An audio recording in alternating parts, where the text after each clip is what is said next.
नमस्कार दोस्तों, AP study GK में आप सभी का स्वागत है।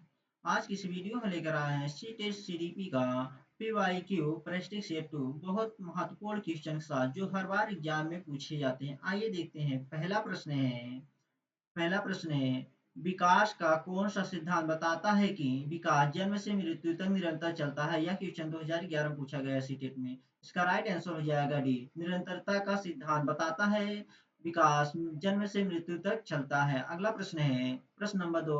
बच्चा पहले बैठना फिर खड़ा होना और उसके बाद चलना सीखता है। यह किस सिद्धांत का उदाहरण है।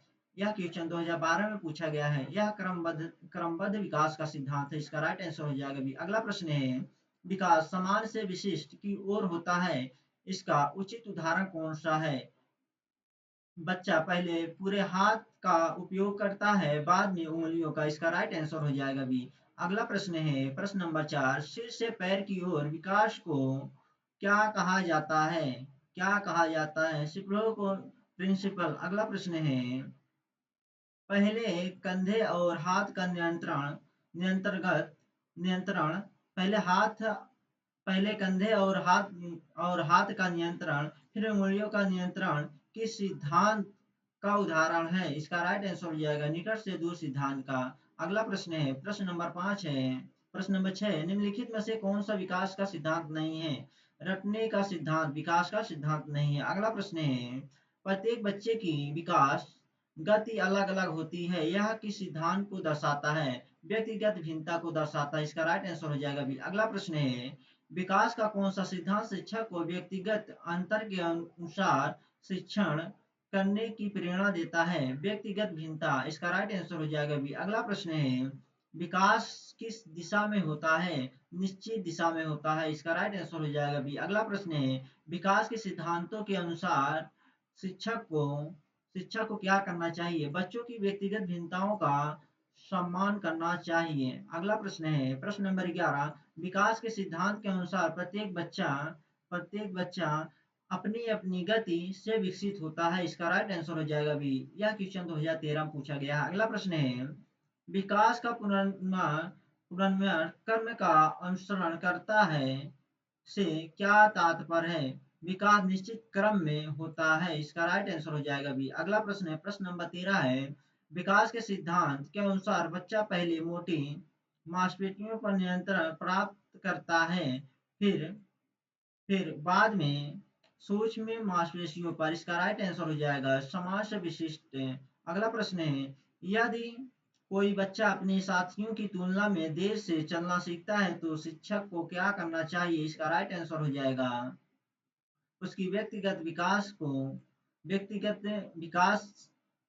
गति को स्वीकार करना चाहिए। इसका राइट आंसर हो जाएगा सी। अगला प्रश्न है निम्नलिखित में से कौन सा विकास के सिद्धांतों का सही कथन है। इसका राइट आंसर हो जाएगा सी। विकास की दिशा निश्चित होती है। विकास की दिशा निश्चित होती है। अगला प्रश्न है प्रश्न नंबर 16 है विकास के सिद्धांतों के अनुसार प्रभावी शिक्षण के लिए शिक्षक को क्या करना चाहिए। इसका राइट आंसर हो जाएगा व्यक्तिगत भिन्नताओं का ध्यान रखना चाहिए। अगला प्रश्न है विकास के सिद्धांतों के अनुसार अधिगम सबसे अधिक प्रभावी कब होता है। जब बच्चा परिपक्व हो। इसका राइट आंसर हो जाएगा ए। अगला प्रश्न है विकास सरल से जटिल की ओर होता है। यह किस सिद्धांत से संबंधित है। समाज से विशिष्ट सिद्धांत से। अगला प्रश्न है विकास के सिद्धांतों के अनुसार निम्न में से कौन सा कथन सही है। इसका राइट आंसर हो जाएगा सी। विकास पर वंशानुक्रम एवं वातावरण दोनों का प्रभाव पड़ता है। अगला प्रश्न है बी सीटेट के अनुसार विकास के सिद्धांतों का सबसे महत्वपूर्ण शैक्षिक निहितार्थ क्या है। इसका राइट आंसर हो जाएगा व्यक्तिगत भिन्नताओं को ध्यान में रखकर शिक्षण करना चाहिए। अगला प्रश्न है प्रश्न नंबर 21। विकास के सिद्धांतों के अनुसार निम्नलिखित में से कौन सा कथन सही है। यह क्वेश्चन 2018 में पूछा गया है। अगला प्रश्न इसका राइट आंसर हो जाएगा विकास की गति अलग अलग हो सकती है। विकास की गति अलग अलग हो सकती है। अगला प्रश्न है एक शिक्षक बच्चों की व्यक्तिगत भिन्नताओं को ध्यान में रखकर शिक्षण करता है। यह किस सिद्धांत पर आधारित है। किस सिद्धांत पर आधारित है? व्यक्तिगत भिन्नता का सिद्धांत पर। इसका राइट आंसर हो जाएगा बी। यह क्वेश्चन 2019 में पूछा गया था। अगला प्रश्न है, विकास के सिद्धांतों के अनुसार बच्चे का विकास किस दिशा में होता है? किस दिशा में होता है? निश्चित एवं क्रमबद्ध दिशा में। इसका राइट आंसर हो जाएगा बी। अगला प्रश्न है, निम्नलिखित में से कौन सा उदाहरण सिर से पैर सिद्धांत को दर्शाता है? इसका राइट आंसर हो जाएगा ये। बच्चा पहले सिर पर नियंत्रण करता है, फिर धर और पैर पर। इसका राइट आंसर हो जाएगा ये। अगला प्रश्न है, विकास के सिद्धांतों के अनुसार शिक्षक का प्रमुख कार्य क्या है? प्रमुख कार्य क्या है?